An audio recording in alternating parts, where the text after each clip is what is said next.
Class অঙ্কুর থেকে নবম শ্রেণী 2025-26-এর এডমিশন ফিস ডাইরেক্ট ফ্রি। হ্যাঁ, আমি আমিনুল ইসলাম, আপনারা দেখছেন তামাম মিডিয়া। আমি এই মুহূর্তে উপস্থিত রয়েছি ফকিরগঞ্জ অঞ্চলের অন্তর্গত বাঁশমুড়া এস.এ. নোবেল একাডেমিতে। এইখানে 2025-26-এর নতুন এডমিশন চলছে স্টুডেন্টদের।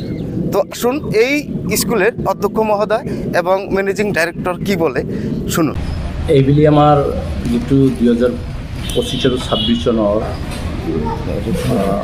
এডমিশ্যন চলিব, এই ক্ষেত্ৰত আমি এটা সিদ্ধান্ত লৈছোঁ যে অংকুৰৰ পৰা নৱম শ্ৰেণীলৈকে যিটো এডমিশ্যন হ'ব, এইটোৰ ক্ষেত্ৰত আমি অলপ অঞ্চলৰ ব্যতিক্ৰমী আমি সিদ্ধান্ত এটা লৈছোঁ যে আমি এটা কথা চিন্তা কৰিছোঁ, এই অঞ্চলত যিবিলাক গাৰ্জেন আছে তেখেতে মেক্সিমাম BPL কেটেগৰী।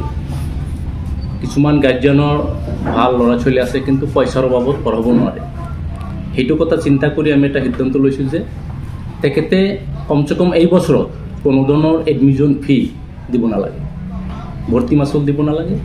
আৰু যদি কোনোবা একেবাৰে দুখীয়া শ্ৰেণীৰ আছে, মানে মষ্ট BPL কেটেগৰী যিটো কয়, তেখেতে যদি আমাক দৰখাস্ত দিয়ে, আমি সম্পূৰ্ণৰূপে বিনামূলীয়াকৈ তেখেতক এডমিশ্যন ল'ম বা ক্লাছ 10লৈকে পঢ়াম, ইয়াত কোনো সন্দেহ নাই। মই আগতেও কৈছোঁ যে যদি কোনো গাৰ্জেন তেনেকুৱা আছে, ল'ৰা ছোৱালী আছে, মেধা আছে কিন্তু পইচাৰ অভাৱত পঢ়িব পৰা নাই, তেখেতক মই অনুৰোধ জনাইছোঁ, আহক আমাৰ বিদ্যালয়লৈ আহক।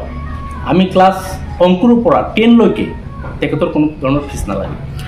স্যার, আপনার পরিকল্পনা কি? আসলে আপনি এটা নতুন চিন্তাধারায় আপনি এই এস.এ. নোবেল একাডেমিখন স্থাপন করেছে, আপনার আসলে লক্ষ্যটা কি? ছাত্রছাত্রীগুলো পরিকল্পনা বা লক্ষ্যটো হ'ল, আমি ইয়াত দেখিছোঁ বহুতো প্ৰাইভেট স্কুল আছে, চৰকাৰী বিদ্যালয় আছে, কিন্তু আমি এটা ইউনিক কৰিব বিচাৰিছোঁ যে আমি নতুন কিবা কৰিব পাৰোঁ নেকি। প্ৰাইভেট স্কুলটো যিমানবিলাক আছে সকলোৰে এটা যে ব্যৱসায় এটা হ'ব লাগিব, পইচাও লাগিব, কিন্তু মোৰ চিন্তাটো অলপ বেলেগ। এই অঞ্চলৰ পৰা কিছুমান ভাল ল'ৰা ছোৱালী ওলাই আহিলে তেখেতে যদি ভাল শিক্ষা লাভ কৰি কিবা এটা হ'ব পাৰে, এইটো মোৰ গল্প। বেলেগ মোৰ কোনো ধান্দা নাই, বেলেগ চিন্তা নাই। আৰু বৰ্তমান ছাত্ৰ ছাত্ৰীৰ সংখ্যা ভালে 300 মান আছে।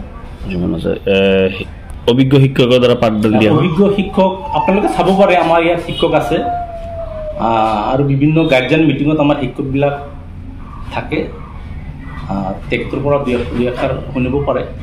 আমি টিচাৰখিনি লওঁ, আমি ইণ্টাৰভিউ ভিত্তিত লওঁ। আমি এনেই টিচাৰ নলওঁ যে ঘৰত এজন BA পাছ কৰিছে বা নিজৰ কোনোবা এজন MA পাছ কৰিছে এইখিনি লৈ পঢ়াব লাগিব, এইটো মোৰ কোনো ধান্দা নাই। স্কুলৰ কাৰণে ছাত্ৰৰ প্ৰয়োজন সাপেক্ষে যি গুণমান বা গুণগত শিক্ষক লাগে সেইখিনি আমি লোৱাৰ চেষ্টা কৰোঁ। আচলতে প্ৰথমে মই তামাম মিডিয়া আৰু আতিকুৰ ৰহমান তাৰ বাবে ধন্যবাদ জ্ঞাপন কৰিছোঁ, কাৰণ আমাৰ এছ.এ. নোবেল একাডেমিখন প্ৰচাৰৰ অৰ্থে আহিছে। মই মোৰ অন্তৰস্থলৰ পৰা আপোনালোকক ধন্যবাদ জ্ঞাপন কৰিছোঁ। আচলতে আমাৰ স্কুলখন লকডাউনৰ সময়ত 2021 চনত প্ৰতিষ্ঠিত হয়।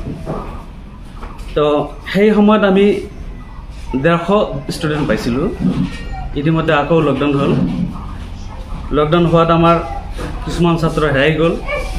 আকৌ নতুনকৈ উদ্যম লৈ আমি আকৌ ষ্টাৰ্ট কৰিলোঁ 75জন ছাত্ৰ ছাত্ৰী লৈ, আৰু আজি প্ৰায় 300 পাৰ হৈছে। তো ইয়াত আমাক ৰাইজে সহযোগিতা আগবাঢ়িছে, ৰাইজকো মই ধন্যবাদ জ্ঞাপন কৰিছোঁ। তো আচলতে ৰাইজৰ সহায়তে এইখন প্ৰতিষ্ঠান প্ৰতিষ্ঠিত কৰা সম্ভৱ হৈছে। তো আশা কৰিছোঁ এইবুলিও ৰাইজে আমাক যথেষ্ট সহায় কৰিব। ইতিমধ্যে আমাৰ ডিৰেক্টৰ ছাৰে ধুনীয়া এটা অফাৰ দিছে, আমি ৰাইজক আহ্বান কৰিম কথাষাৰ শুনি আমাৰ ইয়াতে আপোনালোকৰ ল'ৰা ছোৱালীৰ এডমিশ্যন কৰাওক আৰু ভৱিষ্যত উজ্জ্বল কৰক। ইয়াতে আমাৰ ইয়াতে মান বিশিষ্ট শ্ৰেণীকোঠা আছে, লগতে গুণ বিশিষ্ট পাঠদান হয়, অভিজ্ঞ শিক্ষকৰ দ্বাৰা পাঠদান।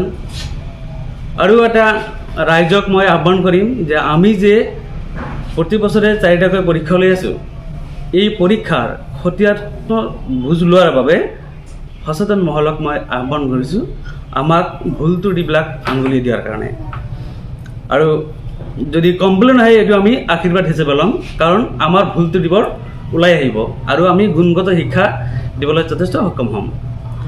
তো আপোনালোকৰ মাধ্যম দি আমি আশা কৰিছোঁ যে আপোনালোকেও আমাৰ এই স্কুলখনক আগুৱাই লৈ যোৱাৰ বাবে অকণমান